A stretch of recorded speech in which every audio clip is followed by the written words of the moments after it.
খুলনা মহানগরীর জলাবদ্ধতার নিরসনে ময়ূর নদ খননের কাজ করছে খুলনা সিটি কর্পোরেশন। এতে ব্যয় ধরা হয়েছে 7,59,00,000 টাকা। তবে পরিকল্পনা অনুযায়ী খনন না হওয়ার অভিযোগ করছেন সাধারণ মানুষ ও নাগরিক সংগঠনের প্রতিনিধিরা।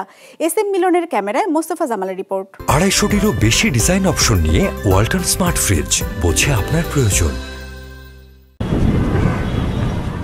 কিছুদিন আগেও কচুরিপানা ও আবর্জনায় পরিপূর্ণ ময়ূর নদ এখন অনেকটাই দৃশ্যমান আবর্জনা মুক্ত। তবে চরম দূষিত এই নদের পানিতে প্রাণের অস্তিত্ব নেই বললেই চলে। নগরীর প্রধান প্রধান ড্রেনের পানি এসে প্রতিনিয়ত পড়ছে এখানে। তাই এই নদকে রক্ষায় ও দূষণমুক্ত করতে 2022 সালে 7,59,00,000 টাকা ব্যয়ে খনন কাজ শুরু করে KCC। কিন্তু খননের শুরু থেকেই অনিয়মের অভিযোগ করে আসছে নগরবাসী।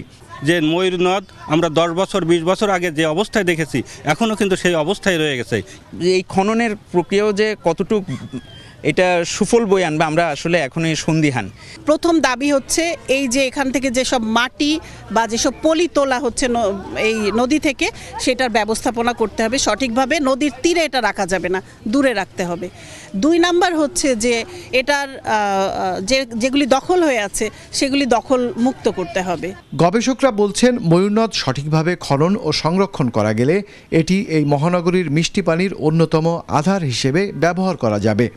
আগের পূর্বের অবস্থায় যে প্রশস্ততা ছিল এবং গভীরতা ছিল সেই পর্যায়ে নিয়ে আসতে পারলে এইখানে কিন্তু আসলে বৃষ্টির পানি সেটা কিন্তু সংরক্ষণ করা সম্ভব, এবং এইটা ভূপরিভাগের যে পানি সেটার একটা সোর্স হিসেবে, রিজার্ভার হিসেবে কাজ করতে পারে।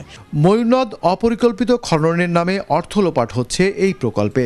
অনিয়মের সাথে জড়িতদের শাস্তি চান নাগরিক সংগঠনের প্রতিনিধিরা। টাকা বরাদ্দ হয় কিন্তু এটা কোনো কার্যকরী পদক্ষেপ গ্রহণ করা হয় না। কন্ট্রাক্টরের লাভ হয়, এর মধ্যস্বত্বভোগী যারা আছে তারা বেনিফিটেড হয়। দাবি যে যারা দুর্নীতির সাথে জড়িত তাদেরকে আইনের আওতায় এনে বিচারের মুখোমুখি করা, এবং এই যে দুর্নীতি হয়েছে, লুটপাট হয়েছে, এই টাকা উদ্ধার করে রাষ্ট্রীয় কোষাগারে জমা দেওয়া। তবে প্রকল্প সংশ্লিষ্টরা বলছেন RS ম্যাপ অনুসরণ করে নদী খনন করা হচ্ছে। নদীর পাশে জায়গা না থাকায় হাঁটার পথ তৈরি করা সম্ভব হচ্ছে না।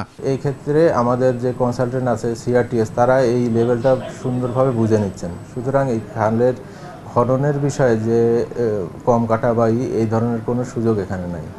এর আগেও 2014 সালে ময়ূর নদ খননে 5,78,00,000 টাকা খরচ করে KCC। যা নিয়েও অনিয়মের অভিযোগ রয়েছে নগরবাসীর। মোস্তফা জামাল, বিজনেস রিপোর্ট, মাছরাঙা টেলিভিশন।